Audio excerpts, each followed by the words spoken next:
Hey, it's Adam Platt. Welcome to Unleash Your Greatness. Today, we're talking about the 4 types of deaths and what we can do about them.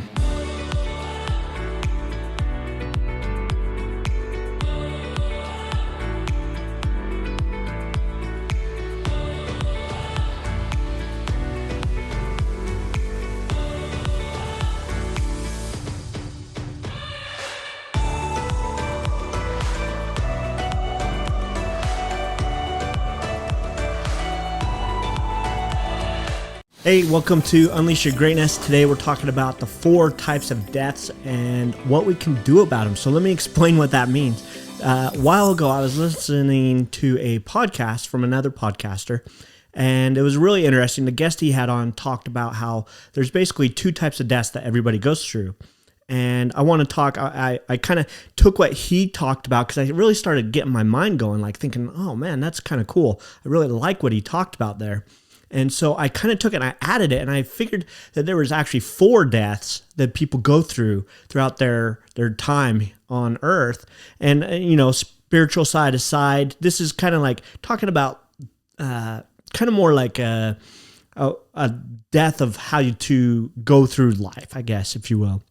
So I want to talk about those 4 deaths, what they are, and then what we can do about them. So the first death I want to talk about is the death of when you're born. Actually, it's kind of interesting. People are probably always like, when I bring this up, they're like, what does that mean, death when you're born? And what it means is when you're born, the clock starts ticking on your life.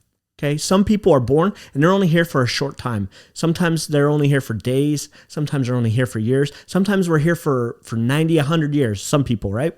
But as soon as you're born, their time starts ticking. And we only have so much time on this earth. So it's like, what can we do about that one? Well, what do you do with your life? Like, that's the focus. Like, how do you focus and make the most of the time that we have on this earth? And, aside from what your personal beliefs are in, the spiritual afterlife or whatever, the fact is we only have so much time here on earth. And I believe that as soon as we're born, that clock starts ticking, and we need to make the most and accomplish as much as we possibly can, learn as much as we can, help as much as we can, serve, bring joy, bring happiness into the ones around us. And we need to focus on that because our time is limited. There could be any time at any moment that life is cut short or taken away from us. And not just us, but our loved ones as well. So keep that in mind. So that's the first death. When we're born, like that clock starts ticking and we only have so much time here in our mortal existence on earth, so make the most of it. The second death is, everybody goes through this, and I think when at a point in your life, you put limits on yourself. So we call them in the self-help industry limiting beliefs, but lots of times they're just things like, I can't do that. I can't accomplish that goal, that dream. I can't go after that. And we put ourselves in this box. We stop ourselves. We stop our progression because we have these limiting beliefs. So that's the second death, is because lots of times people will not go for that big thing, that promotion, that job, or start that company or that business, or ask that person out on a date, or go after that relationship, or create an amazing life that they want to create for themselves.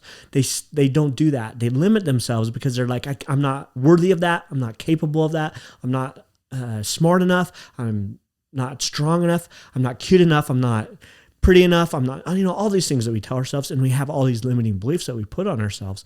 And so I believe that that's like a type of death, that we stop ourselves. We damn ourselves. We stop our progression because we're like, I can't do that. And so what can we do about that one? Well, we can get rid of the limiting beliefs, right? All the things that happen in our past, and lots of times limiting beliefs they come from our past. Things that happened to us when we were younger, when we were little, or maybe we went through a bad relationship and we're like, I can't be in another relationship again because that last one was so bad. But I'm here to tell you that the thing that you can do to get past that and overcome that death, if you will, is to get rid of those limiting beliefs and have faith in yourself and put yourself out there. Even though things might be hard and uncomfortable, lean into that uncomfortable state. Lean into that hard, that struggle. because it's on the other side of that struggle, on the other side of that uncomfortable feeling that you're feeling, that beautiful, amazing growth happens. And so don't limit yourself. Get past that second death. Get past that dam. Get over that wall, whatever you want to call it. Okay. I'm just using death as an example in this analogy, but get past that death. Get over it. Okay. Bring yourself back to life. Get just totally into it and keep going. The third death is death itself. So what can we do about that? Not much. We're all going to die. We're all going to die. And the only thing that we can do is, I heard this poem it's probably been 7 or 8 years ago, but it's called The Dash. And it was a really beautiful poem, because when you go to a graveyard and you look at all the tombstones, lots of times people focus on the birth date and the death date. But what about the dash? What about what happened in between? And again, this kind of goes back to the first death, when you're born. But what happens in between there, that dash, is so important, so critical. And so we can't do anything about that death. We can't stop it. We can't prevent it. I do believe, my religious beliefs is that we will come back, and through my Christian beliefs, that we will be resurrected. Everybody will be resurrected. But that death, that mortal death, that first death of our physical body and our spirit, leaving each other, there's nothing we can do about it. It's all going to happen to everybody. So what we can do, though, is focus on what that dash means in our life. And again, all these kind of cascade, right? Like when we're born, our time starts ticking. What do we do? And then don't limit yourself in the things that you're going to be able to accomplish. Don't stop. Don't kill yourself off and stop yourself from going after your goals and your dreams. And then make sure before that death day comes, that gets put on your tombstone, that you've done something with your life, that you've helped, that you've put something into the world that you're proud of, that you've helped people, that you've nourished relationships, that you've accomplished goals that you wanted to go after, whatever it is for you, that you're not on your deathbed looking back thinking, I wish I'd done more. That's like the number one thing. When there's been studies, and they've gone and they've talked to people who are in their later years, and they've said, if there's one thing you could change about your life, what would it be? And they always are saying things like, I wish I had done more. I wish I had gone after that dream or that goal or that relationship, or that I had deeper relationships with my loved ones. They wish they had gone after the bucket list things or created that lifestyle that they wanted. They really look back and think, man, I wish I had done more. And I don't want that to be you. So focus on that dash. What are you going to do with your life? Don't let those limiting beliefs stop you from going after the goals and dreams. And then the fourth death that I want to talk about is your legacy. And again, if you've taken that dash, that time period in between your birth and your death serious, then you are going to leave a legacy behind. I have 5 daughters, and lots of people always are like, "Oh my gosh, you have 5 daughters." When I tell them that, but yes, we do have 5 daughters, my wife and I.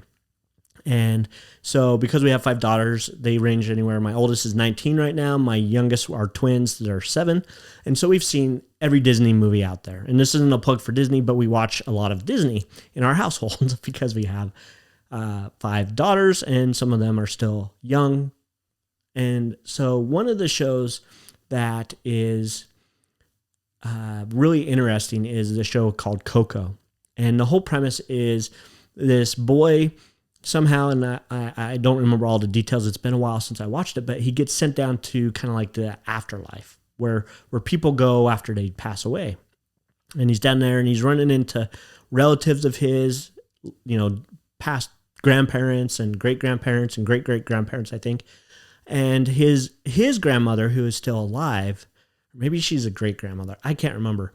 Anyway, she is still alive, but she's fading. She's getting ready to pass away herself. And so when he goes down to this underworld, this afterlife, he runs into his great-great-great grandpa, I think, and his memory is starting to fade. And so his whole kind of mission through the rest of the movie is to figure out how to stop his grandfather from disappearing. Because as the last person, so basically the premise is that when the last person who remembers that person dies or fades away, that memory fades away. And here's the beautiful thing is if you create something, a legacy in your life, then that memory will continue to go on and on and on. And so that was one of the things that the gentleman who was in the podcast that originally sparked this thought in my mind is that what he talked about is the death that he talked about was when the people who are alive forget about you or your memory fades, then that's kind of like his second death. I think it's the fourth death, just based on the four that I just mentioned. But when that memory fades, then you die with that. The memory dies. And so I don't want that to happen. So what can we do about that? We can create a legacy. We can do something to impact future generations. And so if you look through history, there's people all throughout history that we still remember. The memory of those people are still intact. Even people who have lived hundreds, if not thousands of years ago are still intact. And we remember them, we still talk about them because they created a legacy. Now, that doesn't mean that you need to go out and do something amazing and spectacular. You can, but that doesn't mean that you have to. What it means is create a legacy for your posterity, that they'll remember what you've done, that positive legacy that people will remember. So, that's kind of been a thought I've had for a while. I just wanted to put that out there. I know it's kind of crazy, sounds a little weird, but I do believe that that once we are born, our time starts ticking on this earth. Do something about it. Don't limit yourself. Don't stop yourself. Don't damn yourself from progression, and go after those goals and those dreams. And make sure that the dash in between your birth and your death means something. It matters, because when people go to your funeral and they talk about you, you're going to want them to speak highly of you and remember the good times, the amazing times that they had with you. And then the last one is create that legacy. The people will remember, that your posterity will look back on and be like, I'm so glad that so-and-so did this. I'm so glad that grandpa or grandma or great-grandma or great-grandpa did that. I still have people in my lineage that I can go back and research and see the amazing things that they've done. And it's really fun to learn about those people. And so create that legacy. And that's really what we can do to overcome 3 of the 4 deaths that are out there that I wanted to talk about. I hope that serves you well. I hope that you'll take that and just kind of ponder upon that, think about it. I know it's a little kind of crazy and kind of weird to think about things, but it's just kind of been a thought I've had, and I wanted to put it out there. And I hope that you'll just kind of take that and think about it for a little while. But thanks so much for joining me today on Unleash Your Greatness. Go out there, unleash your greatness today. Go live the life that you're meant to be. I'm Adam Platt, and thanks for joining me today.